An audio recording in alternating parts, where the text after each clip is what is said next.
The bridge of the UES Liberator was quiet except for the soft hum of computers and the gentle beeping of navigation systems. Captain Jack Morrison sat in his command chair, watching the stars drift past on the main screen. His ship was 3 days out from Earth, heading toward the mining colonies in the Tau Ceti system. It was supposed to be a routine supply run, nothing more than dropping off medical supplies and picking up rare metals. Jack had been in command of the Liberator for 8 years. He was a tall man with gray hair and steady blue eyes that had seen too much of the galaxy's dangers. His crew trusted him completely, and he trusted them back. They had been through battles with pirates, rescued stranded colonists, and explored unknown systems together. The Liberator was more than just a ship to them. It was home. Dr. Lisa Hamilton sat at her station near the back of the bridge, reviewing data from their last planetary survey. She was the ship's xenobiologist, an expert in alien life forms. Lisa was shorter than most of the crew, with brown hair tied back in a practical ponytail and green eyes that missed nothing. She had joined the crew 5 years ago and quickly became one of Jack's most trusted officers. The piece of the bridge was broken when Lieutenant Gary Chun called out from the communications station. "Captain, I'm picking up something strange on the long-range sensors. It looks like a distress signal, but the frequency is not human." Jack sat up straighter in his chair. "Put it on speakers, Gary." The bridge filled with a series of clicks, whistles, and low humming sounds. It was clearly not human speech, but there was something about the rhythm that suggested intelligence. The sounds repeated over and over with the same pattern each time. "It's definitely a distress signal," Gary said, studying his instruments. "The pattern is consistent with universal emergency protocols. But I've never heard anything like this language before." Lisa quickly moved to Gary's station and began recording the signal. "The vocal patterns are completely alien. This is not any species we have on record. The frequency suggests they might be aquatic creatures, possibly from a high-pressure environment." Jack stood up and walked to the main display. The signal was coming from the Kepler 442 system, about 2 light-years away. It was not a system that humans had explored yet, though long-range scans had shown it contained several planets, including one with large oceans. "How long has this signal been broadcasting?" Jack asked. "Based on the signal decay, I'd say at least 3 weeks, Gary replied. "Maybe longer. It's getting weaker, which means either their power is failing or they're dying," Jack finished grimly. Lisa continued analyzing the signal. "Captain, I think I can start working on a translation. The mathematical sequences in the message suggest they're trying to communicate specific information. Give me a few hours and I might be able to figure out what they're saying." Jack nodded. "Do it. Gary, change course for the Kepler 442 system, maximum speed." "Sir, that will take us off our planned route," Gary pointed out. "Fleet Command won't be happy about us abandoning our supply mission." "Fleet Command will understand," Jack said firmly. "If there are people in trouble out there, we help them. That's what we do." The next few hours passed slowly as Lisa worked on translating the alien message. She used the ship's most advanced computers to analyze the patterns and compare them to known forms of communication. The rest of the crew went about their duties, but everyone was curious about what the message might say. Finally, Lisa called Jack over to her station. Her face was pale and her hands were shaking slightly. "I've got most of it translated," she said quietly. "Captain, this is bad, really bad." Jack looked at the translation on her screen. The message was simple but desperate. "Help us. Our world is dying. Enemy ships in our sky. Our people are taken. We have no weapons. We cannot fight. Please, anyone who hears this, help us. We are the Villani of the water world. We do not know war. We do not know how to kill. But they are killing us. Help us before we are all gone." The bridge fell silent as Jack read the message aloud. Every crew member stopped what they were doing and listened. The alien words, translated into human language, painted a picture of a peaceful species under attack by unknown enemies. "There's more," Lisa said, her voice barely above a whisper. They described their attackers as the Krex Empire. They're being enslaved and taken from their homeworld. The Villani say they've never developed weapons because they've never needed them. They're completely defenseless. Jack felt anger rising in his chest. Throughout human history, the strong had always protected the weak. It was one of the things that made humans different from many other species they had encountered. The idea of a peaceful people being slaughtered by warlike invaders went against everything Jack believed in. "Gary, send a message to Fleet Command immediately," Jack ordered. "Tell them we've received an alien distress signal and are responding. Give them our coordinates and the full translation of the message." "Yes, sir," Gary replied, his fingers flying over his console. "Lisa, I want you to prepare a response message. Let these Villani know that help is coming. Tell them that humans have received their call and are on the way." Lisa nodded and began working on composing a message in the alien language. It was difficult because she was still learning their communication patterns, but she managed to create a simple response. "Villani people, this is the human ship Liberator. We have heard your call for help. We are coming to your world. Do not give up hope. Humans do not abandon those who need help." As the Liberator raced through space toward the Kepler 442 system, Jack stood looking out at the stars. He knew that his small ship might not be enough to help an entire alien species, but he also knew that humans had never backed down from a fight when innocent lives were at stake. Whatever was waiting for them in that distant system, they would face it together. The signal from the Villani continued to broadcast, getting stronger as they got closer to the source. Each repetition reminded Jack and his crew that somewhere in the darkness of space, people were suffering and dying while waiting for help that might never come, but help was coming, and it wore the flag of Earth. Admiral Claire Brooks stood in the command center of Luna Station, staring at the holographic display that showed the entire Sol system. Ships moved like tiny dots of light between the planets, carrying supplies, people, and messages across humanity's growing empire. But today, all her attention was focused on one small ship racing toward an unknown alien world. Claire was a woman in her 50s, with short silver hair and sharp brown eyes. She had commanded the Sol Defense Fleet for 12 years, and in that time she had seen humanity grow from a single planet species to masters of dozens of star systems. She had fought pirates, hostile aliens, and even rebellious human colonies. But she had never faced a situation quite like this. "The Liberator's message came in 20 minutes ago," reported Commander Ryan Parker, her chief of staff. Ryan was a younger man with dark hair and a serious expression. He had served under Claire for 6 years and knew her thoughts almost as well as she did. "Captain Morrison confirms that the alien distress signal is genuine. The species calls themselves the Villani, and they're under attack by something called the Krex Empire." Claire nodded slowly. "What do we know about either of these species?" "Nothing," Ryan admitted. "Our long-range scouts have never encountered either group. The Kepler 442 system is at the edge of our explored territory. We know it has planets, but we've never sent ships there before." "And Morrison is going in alone," Claire said grimly. "One ship against an entire empire." Ryan looked uncomfortable. "Admiral, fleet regulations don't actually require us to respond to alien distress signals. We could order the Liberator to return to its original mission." Claire turned to face him, her eyes hard. "Commander, how long have you known me?" 6 years, ma'am." "And in those 6 years, have you ever known me to abandon people who need help?" Ryan almost smiled. "No, ma'am." "I haven't." "Then you know what we're going to do," Claire said. She turned back to the display and began pointing at different ships. "I want every available vessel ready for departure within 48 hours. This is going to be the largest fleet humanity has ever assembled for a single mission." Over the next 2 days, Luna Station became a hive of activity.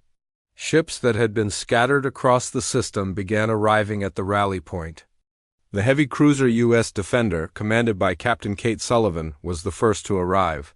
Kate was a tough woman with red hair and a reputation for never backing down from a fight. Her ship was built for war with enough weapons to destroy. A small moon, the UES Guardian, followed soon after, commanded by Captain Morrison's old friend, Commander Ryan Parker. The Guardian was different from the Defender. It was built for rescue operations with advanced medical facilities and equipment for helping refugees. Ryan had specifically requested command of the Guardian when he heard about the mission. More ships continued to arrive. The heavy cruisers Thunder, Lightning, and Storm took their places in the formation. Dozens of destroyers joined them, sleek and fast ships designed to protect the larger vessels. Behind them came the supply ships, massive vessels loaded with everything the fleet might need for an extended mission. Lieutenant Colonel Amy Foster stood on the deck of the troop transport UES Patriot, watching her Marines prepare for deployment. Amy was a small woman, but she commanded the respect of every soldier under her command. She had fought in the Centauri Wars and the Pirate Rebellions, and her troops would follow her anywhere. "How many Marines are we taking?" asked Sergeant Major Bill Davis, her second-in-command. 3,000, Amy replied. "The 7th Marine Expeditionary Unit plus support personnel. We don't know what we're going to find out there, but we're going to be ready for anything." The Marines were already adapting their equipment for the mission. Chief Engineer Ben Carter had been working around the clock to modify human weapons and armor for use in alien environments. Ben was a genius with technology, able to make human equipment work in situations it was never designed for. "The Villani are aquatic," Ben explained to a group of Marine officers. "That means we might be fighting underwater or in high-pressure environments. I've modified your armor to handle that. The new suits can operate at depths of up to 2 kilometers and pressures that would crush a normal human." Dr. Hamilton had been brought up from the Liberator to help prepare the fleet for contact with the Villani. She worked with a team of xenobiologists and linguists to create translation protocols and cultural guides. "The Villani seem to be a peaceful species," she told the ship commanders during a briefing. "They've never developed weapons because they've never needed them. We need to be very careful not to frighten them. They're probably going to be terrified of us at first." "Why?" asked Captain Sullivan. "Because we're everything they're not," Lisa explained. "We're land-based, we're aggressive, and we're armed to the teeth. To them, we're probably going to look like the monsters they're already fighting." Admiral Brooks listened to all the reports and preparations. The fleet was impressive. 12 heavy cruisers, 36 destroyers, 8 supply ships, and 4 troop transports. It was enough firepower to conquer a small star system. But this wasn't a conquest. This was a rescue mission.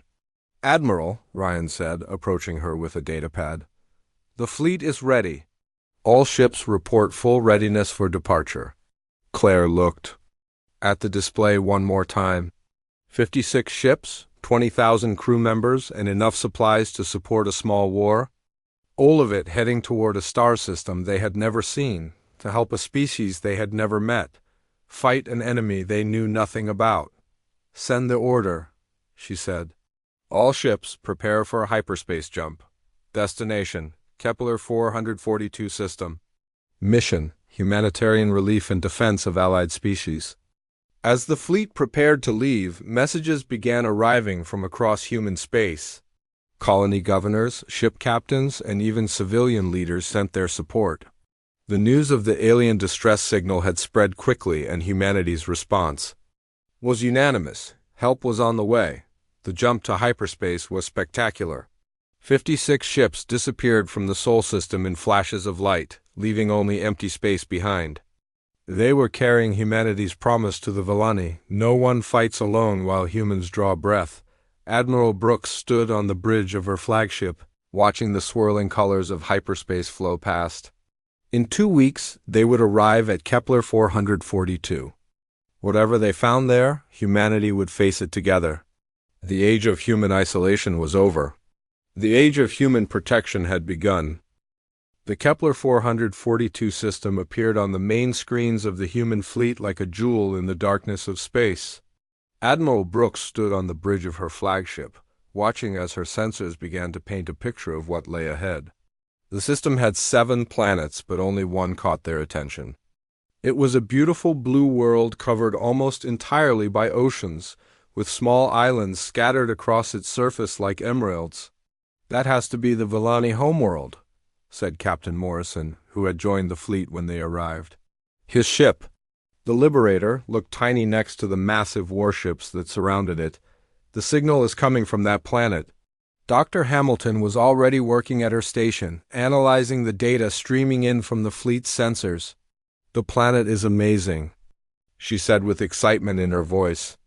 "The oceans are much deeper than Earth's, and the pressure at the bottom would crush any human without special equipment. But there are signs of massive cities down there, built into the ocean floor." Admiral Brooks nodded. "What about the Kreks? Empire? Are they still here?" Commander Parker, who was monitoring the tactical displays, answered grimly. "Oh yes, they're here. I'm reading at least 30 ships in orbit around the planet. They're not like anything in our databases. The ships look like they're grown rather than built, with organic curves and what appear to be living weapons." The human fleet took up position at the edge of the system, far enough away to avoid immediate detection, but close enough to observe. The Krek ships were clearly military vessels, dark and menacing as they orbited the peaceful blue world below. Some of them were landing on the planet's surface, while others seemed to be loading cargo from the ocean cities. "They're harvesting something," Captain Sullivan observed from her position on the UES Defender. "Those cargo ships are full of something they're taking from the planet." Dr. Hamilton's face went pale as she studied the readings. "I don't think it's cargo," she said quietly. "I think it's people, the Villani people." A chill ran through the fleet as the implications sank in. The Kreks weren't just conquering the Villani homeworld. They were taking the inhabitants as slaves or worse. "Admiral," said Lieutenant Gary Chun from the communication station, "I'm receiving a transmission from the planet. It's in the Villani language." "Put it through to Dr. Hamilton," Brooks ordered. Lisa quickly began translating the message. As the alien words flowed through the speakers, her expression grew more and more horrified. "It's from someone called Elder Quinter," she said. "He's the leader of the remaining free Villani. He says that more than half of their people have been taken by the Kreks. 3 of their 7 great cities have been completely emptied." The message continued, and Lisa translated as quickly as she could. "He says the Kreks are not just taking them as slaves. They're conducting experiments on the Villani people. Something about trying to create soldiers that can fight both on land and in water. The Villani's natural ability to survive in high-pressure environments makes them valuable test subjects." Admiral Brooks felt anger rising in her chest. Throughout human history, there had always been those who preyed on the weak and innocent. But this was worse than anything she had encountered before. "Can we contact this Elder Quinter directly?" "I think so," Lisa replied. "I've been working on our translation protocols. Let me try to send a message." Lisa began composing a message in the Villani language. It was still difficult for her, but she had learned enough to communicate basic ideas. "Elder Quinter, this is the human fleet. We received your distress signal. We are here to help. We have many ships and many warriors. Do not lose hope." The response came back almost immediately. The Villani leader's voice was weak but filled with amazement. Lisa translated. "Humans, we have never heard of your species. You came from the stars to help us? We thought no one would answer our call. We are dying, and our people are being taken. Can you really help us?" Captain Morrison stepped forward. "Tell him yes. Tell him that humans do not abandon those who need help, but we need to know more about the Kreks and what they're doing to his people." Over the next few hours, Elder Quinter provided a detailed picture of the invasion. The Kreks Empire had arrived 6 months ago with a large fleet of ships. They had demanded the surrender of the Villani people, claiming they needed subjects for their biological experiments. When the Villani refused, the Kreks had begun their conquest. "The Villani have never developed weapons," Lisa explained to the fleet commanders during a briefing. "They've never needed them. Their entire civilization is built around cooperation and harmony with their ocean environment. They use biotechnology instead of machinery, growing their cities and tools from modified sea creatures. That explains why they can't fight back, said Lieutenant Colonel Foster. They literally don't know how to make weapons or wage war. But the Kreks do, added Commander Parker. And they're using the Villani's peaceful nature against them. They're harvesting them like animals. Admiral Brooks studied the tactical displays showing the Krek ships. What are we dealing with in terms of enemy strength? 30 combat vessels, reported Captain Sullivan. Unknown technology, but they appear to be heavily armed. They also have landing craft on the planet's surface, probably guarding the harvesting operations, and we have 56 ships, Brooks said. But we're not just here to fight. We're here to save the Villani people. Dr. Hamilton had been listening to more transmissions from the planet. Elder Quinter is providing coordinates for the remaining free cities. There are 4 left, but they're all under siege. The Kreks are preparing for a final assault that will capture the rest of the population. How long do we have? Asked Brooks. Maybe 2 days, Lisa replied. After that, there won't be any free Villani left. The Admiral looked around at her officers. Each of them had the same expression, determination mixed with anger. They had come across the galaxy to help a species they had never met, and they were not going to let those people down. All ships prepare for combat operations, Brooks ordered. We're going to show these Kreks what happens when they mess with innocent people while humans are watching. As the fleet prepared for battle, Elder Quinter's voice came through the speakers one more time. Even through the alien language, his gratitude was clear. Lisa translated his words. We called for help, and the universe sent us warriors from the stars. We do not know how to thank you, humans. But we will remember this forever. The battle for the Villani homeworld was about to begin. The attack began at dawn on the Villani homeworld. Admiral Brooks had divided her fleet into 3 groups, each with a specific mission. The first group, led by Captain Sullivan on the UES Defender, would attack the Krek ships in orbit. The second group, commanded by Captain Morrison, would provide support and rescue operations. The third group, under Commander Parker's leadership, would land on the planet and begin freeing the captured Villani. All ships, this is Admiral Brooks, came. The voice over the fleet communications. Remember, we're not just here to fight. We're here to save lives. Every Villani person we rescue is a victory. The Kreks fleet was caught completely off guard. They had been in the system for months, taking whatever they wanted from the peaceful Villani. They had never faced serious resistance before, and they were not prepared for the fury of an angry human fleet. Captain Sullivan's heavy cruisers opened fire first. The human weapons were devastating. Beams of pure energy and missiles filled with explosive power tore through the Krek ships like paper. The alien vessels, with their organic curves and living weapons, had never encountered anything like human military technology. Target their command ship, Sullivan ordered from the bridge of the Defender. Take out their ability to coordinate. The largest Kreks vessel, a massive thing that looked like a giant sea creature covered in weapons, tried to fight back. Its bioweapons fired streams of acid and swarms of living projectiles at the human ships. But the human shields held, and their return fire was overwhelming. Direct hit on the command ship, reported the weapons officer. It's breaking apart. While the space battle raged above, Commander Parker led the Guardian and 3 other ships toward the planet's surface. His mission was more dangerous but equally important, rescuing the Villani people from the Kreks. Harvesting operations. The Guardian sensors had located the largest Kreks facility on the planet. It was built on a small island in the middle of one of the planet's vast oceans. Thousands of Villani were being held there, waiting to be loaded onto ships and taken away forever. Lieutenant Colonel Foster, are your Marines ready? Parker asked over the communications. Ready and waiting, sir, came Amy Foster's voice from the troop transport. We've been preparing for this our whole lives. The human landing craft swept down from the sky like metal eagles. The Kreks defenders on the ground opened fire, but their weapons were no match for human armor and shields. The landing craft touched down on the beaches around the facility. and 3,000 human marines poured out. Amy Foster led the first wave of attackers. She was small compared to most of her soldiers, but she moved with the confidence of someone who had never lost a battle. Her modified armor allowed her to breathe underwater and fight in the crushing depths of the Villani oceans. "Remember," she shouted to her troops as they advanced, "the Villani are non-combatants.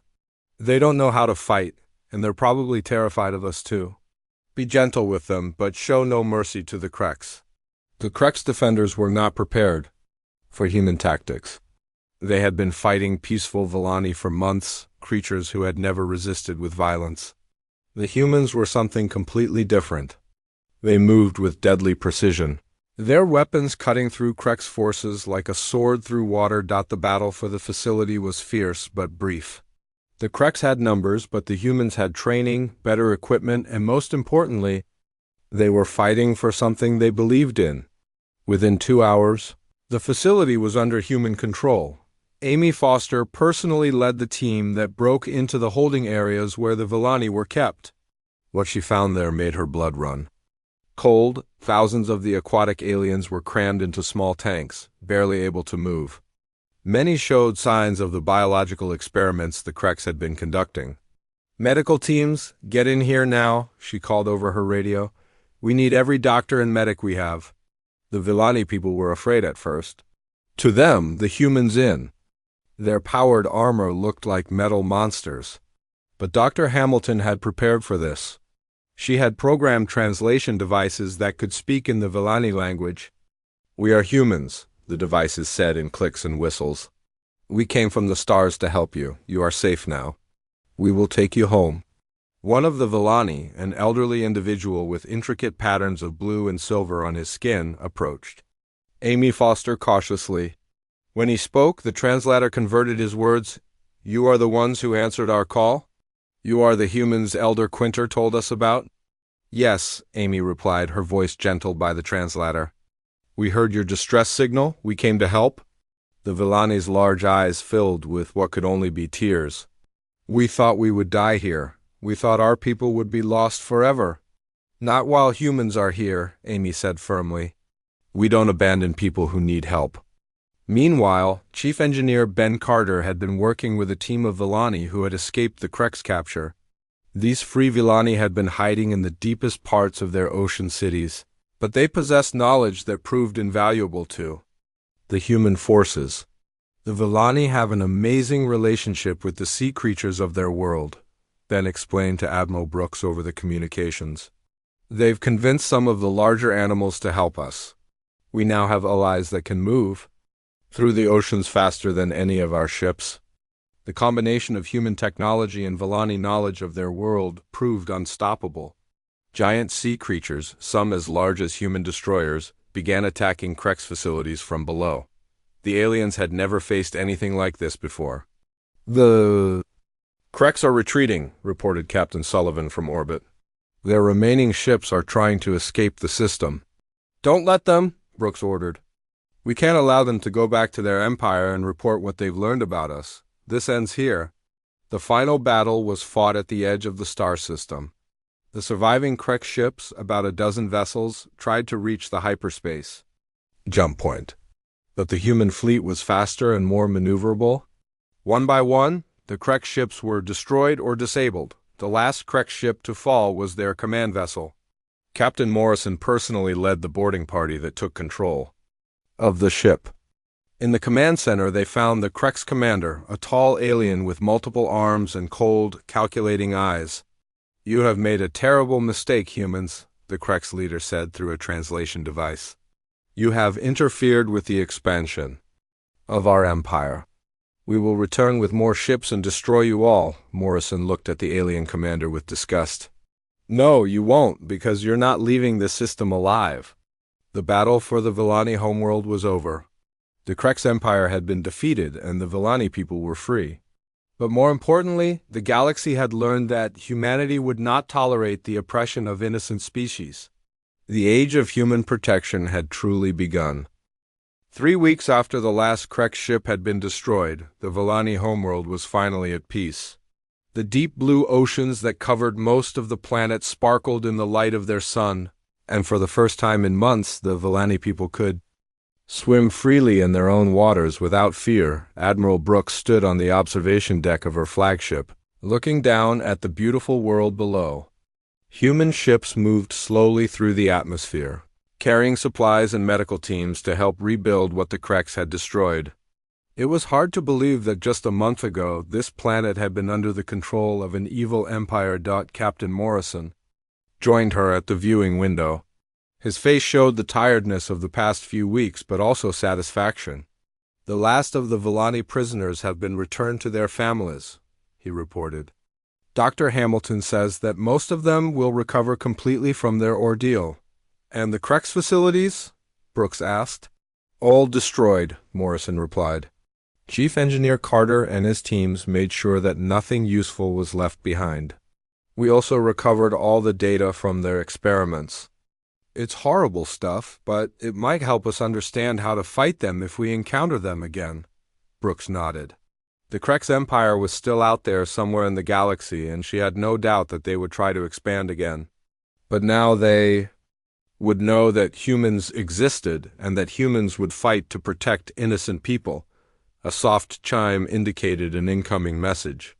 "Admiral," said the communications officer, "Elder Quinter is requesting permission to come aboard. He says he has something important to discuss."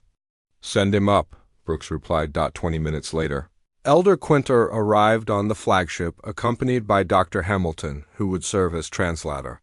The Villani leader was an impressive figure, even in the special water-filled suit that allowed him to survive in the ship's atmosphere. His skin showed intricate patterns of blue and silver that seemed to shift and change as he moved.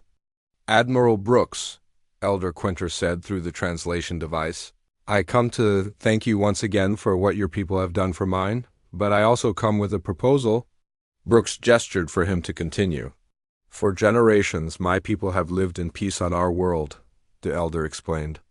"We have developed technologies that work with nature instead of against it.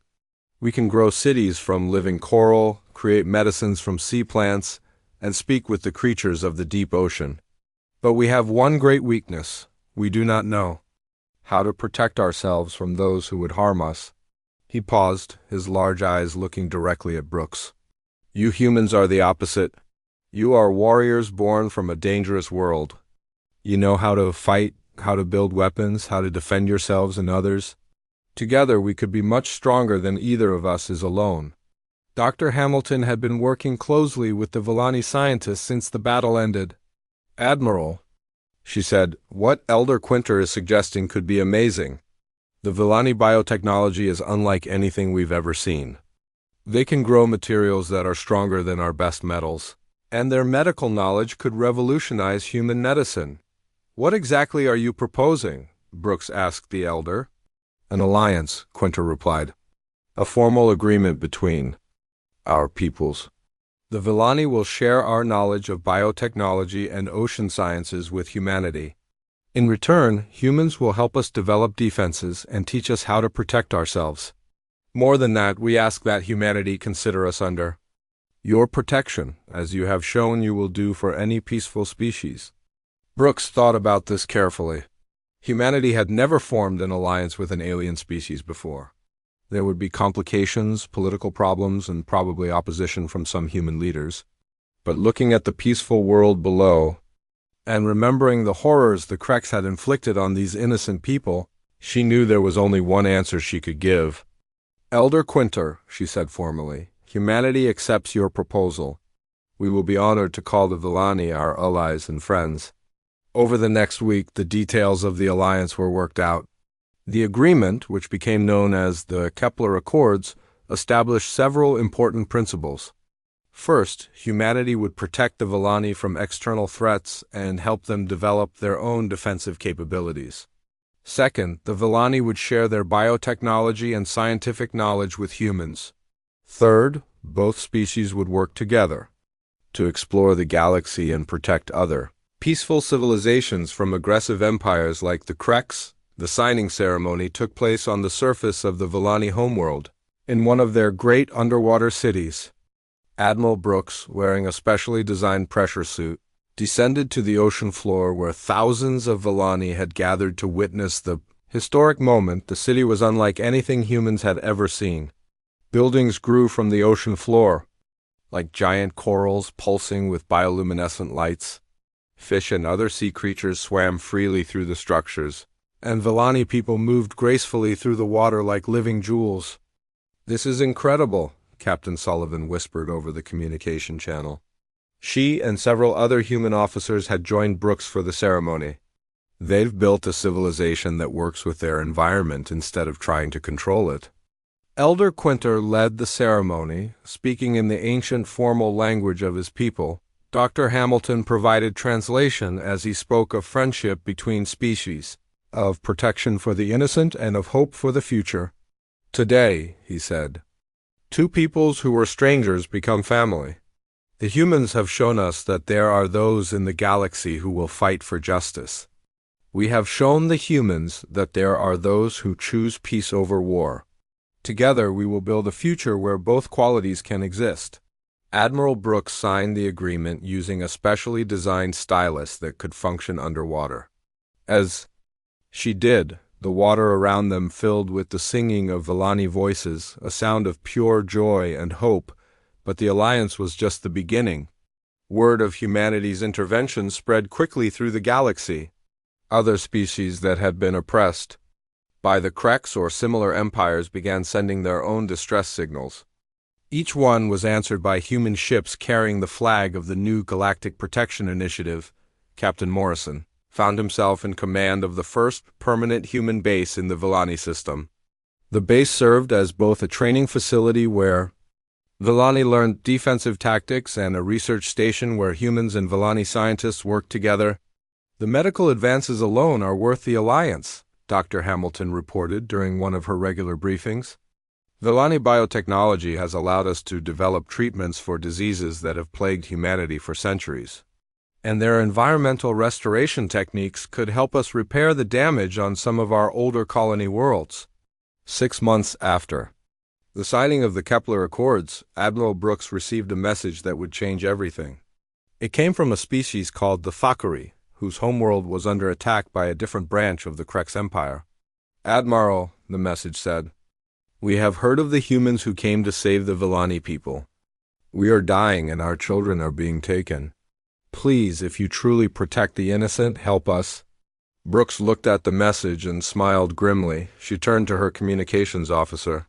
"Send a fleet-wide message," she ordered. "All ships, prepare for departure. We have work to do." The age of humanity as the galaxy's protectors had begun in earnest. The Deathworlder fleet, as it had become known throughout the galaxy, would go wherever innocent people needed help. And they would never go alone, because now they had allies who believed in the same principles. Elder Quinter's final words at the signing ceremony had proven prophetic. "We called for help, and the universe sent us angels of war with hearts of gold. The galaxy would never be the same."